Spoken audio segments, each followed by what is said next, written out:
Most people believe the Bible supported slavery, but there's one detail in the text that almost no one ever focuses on. And when you understand it in context, the entire discussion changes.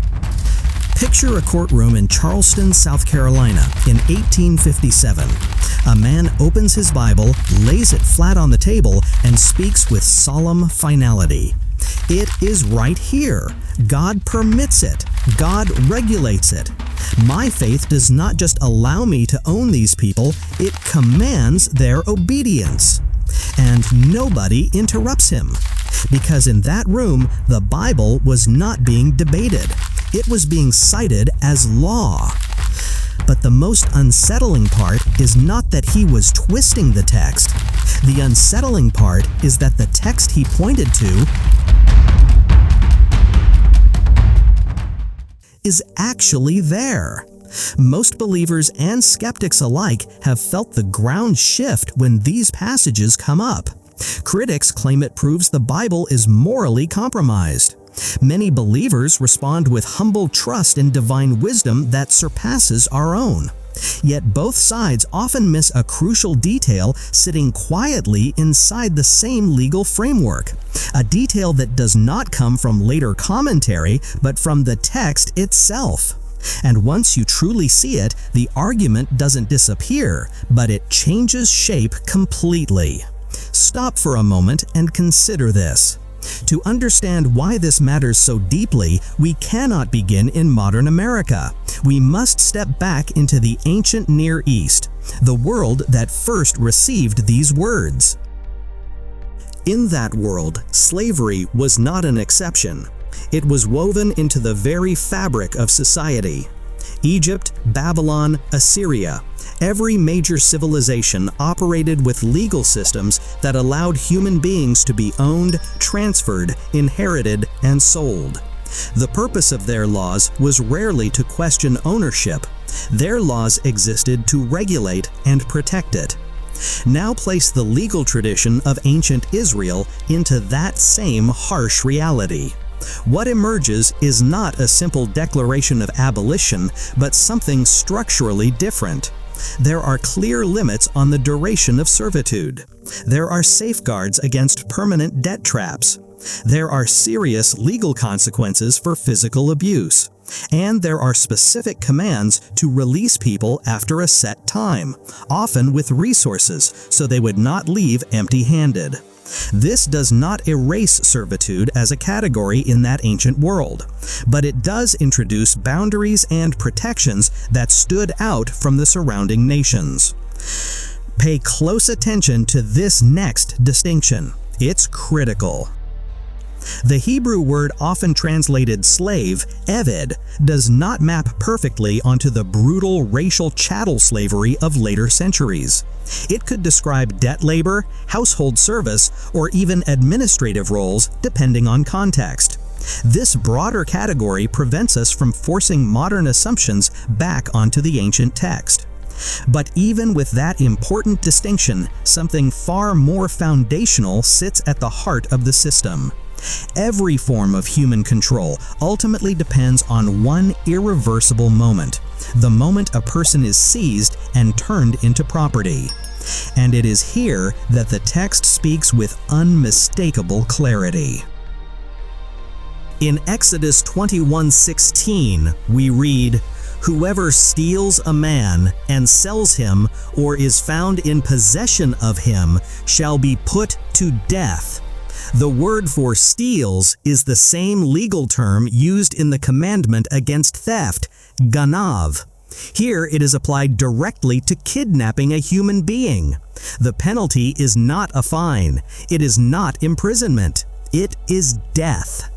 Let that sink in. This is not a minor regulation. This is a capital offense. What makes this command even more powerful is how it spreads responsibility. The law does not stop at the kidnapper.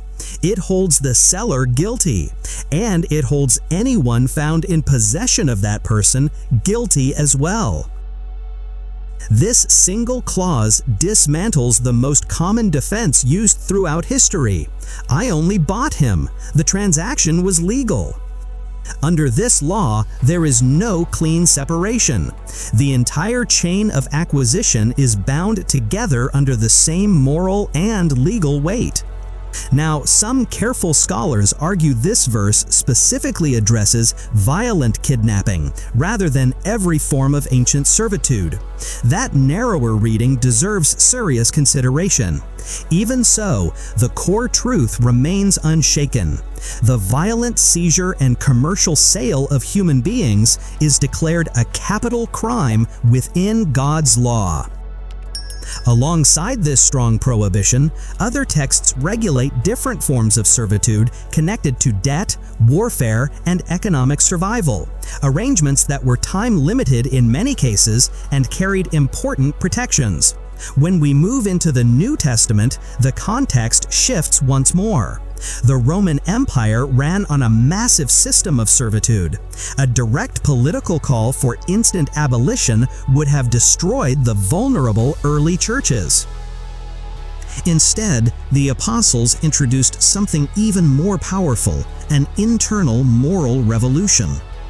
In Christ, they declared, there is neither slave nor free, collapsing social hierarchies at the deepest level of spiritual identity.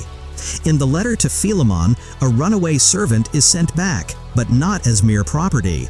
He is to be received no longer as a slave, but as a beloved brother. This did not instantly overturn Roman law, but it planted seeds of equality and dignity that would eventually bear fruit from within. Centuries later, faithful abolitionists stood on these very texts. William Wilberforce did not fight against the Bible, he fought from the Bible. He argued that the violent trafficking of human beings violated the clear boundary set in Exodus 21:16. John Newton, a former slave ship captain, turned from the trade after confronting its true moral weight. Their witness helped shift the conscience of nations. And this brings us back to the central tension we must face today.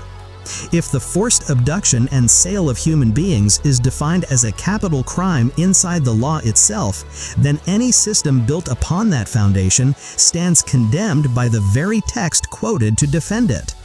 The historical misuse of selective passages to justify slavery was not simply a difference of interpretation. It was often a deliberate narrowing of the text that quietly ignored the clause governing how ownership was allowed to begin. This does not erase every difficult ethical question in the broader ancient system. It does not force the Bible into modern categories, but it does demand a more honest and precise reading of what was actually prohibited at its core. Have you ever truly considered this? When a sacred text has been used for centuries to justify injustice, the real question is not always whether the text is flawed. The deeper question is, what was deliberately left unread?